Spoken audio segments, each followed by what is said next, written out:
We all fantasize about what our retirement could look like. Maybe it includes a beautiful setting, great food, lots of interesting things to do. Turkey's got all that and a very attractive cost of living. There's so much to enjoy in Turkey, and we're talking about it all today. The people, the natural beauty, the culture, all that amazing food, and don't forget about how affordable it is. However, Turkey isn't necessarily for everyone, so we'll be sharing a few considerations as well. But first, welcome back, and if you're new to our channel, I'm Stephanie, this is Gillian. We retired early to travel full time, and if you're looking for more freedom and more adventure in your life, you can subscribe for a new video every Sunday. We love our life of travel, but we're also on the lookout for which country might make a good home base for us in the future. So every time we're somewhere new, we always ask ourselves, could this be a good home for us? And Turkey is definitely a country that we want on that list. Generally, we found that people are familiar with Turkey as a bucket list destination. So it's where you go to see a few of the main sites in Istanbul and then maybe take a balloon ride over Cappadocia. But there's so much more in Turkey to discover. There's thousands of years of history everywhere you look. We could definitely spend a few months in Istanbul alone just discovering all the historic sites. That's right. Just going to the Sultanahmet area alone, you'll find a truly remarkable collection. This is the historic center of Istanbul, and it has so many iconic sites. The Hagia Sophia, Topkapi Palace, the Blue Mosque. But don't just stop in Istanbul. We spent over a month on the turquoise coast. We had a chance to visit the ancient Roman site of Patara. So this was quite something. We were the only people in the ruins of a 60,000 person amphitheater. And there are so many of these amazing sites with just a fraction of the visitors that you would see in Greece or in Italy. For more recent history, we also spent an afternoon exploring the ruins of Kayakoi. Now, this town was evacuated by the Greeks in the 1920s during the population exchanges between Greece and Turkey, and it's been empty ever since.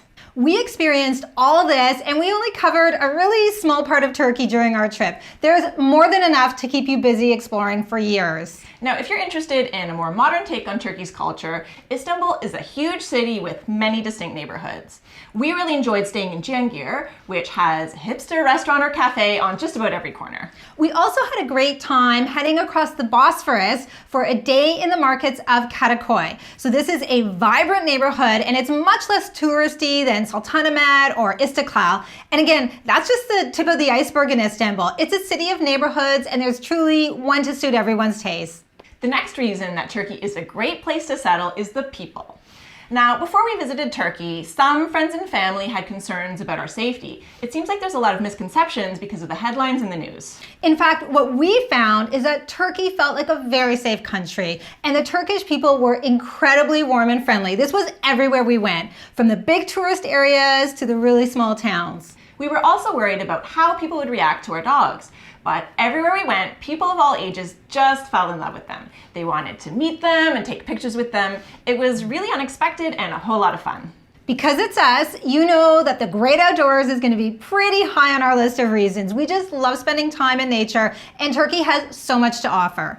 It is a huge country with a very diverse landscape. Miles and miles of coastline, mountain ranges, forests, incredible rock formations, and more. So we hiked a few segments of the Lycian Way, which is a 500-kilometer path along the Mediterranean. Along the way, we stopped at beautiful beaches and ancient ruins. We also enjoyed Patara Beach, which is Turkey's longest beach at 18 kilometers and just seemed to go on forever.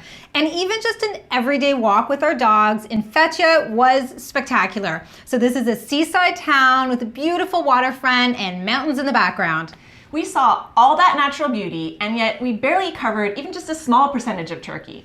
Cappadocia and the Black Sea region are just a couple of the places still on our list to visit. Next up, food. Where to begin with the food? This was one of the most memorable aspects of our time in Turkey. The food is what brought us back a second time and will certainly bring us back again. Just walking down any street, you can see right away all the interesting food that's available. So let's start with borek, which I'm a little bit obsessed with. It's a pastry that's also kind of like a pasta, and there are so many varieties in terms of shape and flakiness and type of filling. I just love trying them all. We also love lahmacun. So this is a thin bread spread with a meat sauce, baked like a pizza, and then rolled up and eaten right away. Another one of our favorites are midye dolma, stuffed mussels. You order 10 or 20 of these and just eat them on the spot. And when you're out and about in Istanbul, a grilled intestine sandwich is the perfect on-the-go snack. For an even more daring option, there is the sheep's head, where the meat is sliced off for you right there. This was pretty tasty, so we actually tried it a second time. And this is just a very small sampling of the amazing variety of food available in Turkey. A lot of these foods that we just mentioned were grab-and-go snacks, but of course we had many elaborate sit-down meals as well. Our absolute favorite meal in Turkey has to be the Turkish breakfast. This is a long, leisurely meal with breads and spreads, cheeses, jams, olives, and more. And the best part is it costs just a few dollars, which brings us to cost of living. The cost of living shouldn't be your only reason to retire to Turkey, but it's a huge benefit once you're there. Because we've gone there as tourists, we've actually paid higher prices for our accommodation. But if you were staying long term, you'd pay half or even a quarter of what we paid. And once you've settled the cost of accommodation, everything else is just so inexpensive. Certainly it's been one of the cheapest locations we've gone to on our journey so far. A ferry across the Bosphorus is 50 cents. A grilled fish sandwich at the waterfront, just a couple of dollars. A lavish breakfast, only $4. And we rented a car for just $10 US per day, although I did research pretty hard to get that deal. She sure did. So what do you think? Are we packing up and moving to Turkey? Well, here's what I loved about Turkey. I love the food, the great hiking, all that history and culture. But there are a few considerations for anyone thinking of making a home there. So we're going to take you through our reality check on Turkey.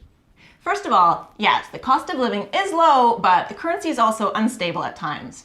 When we were planning our trips to Turkey, we saw all these swings up and down with the exchange rate. This could work out in your favor, and you might even get more value for your dollar. But if you are staying in Turkey long term, you could also see some inflation. So generally, you're going to need some flexibility in your budget, as your costs could change from month to month or even year to year.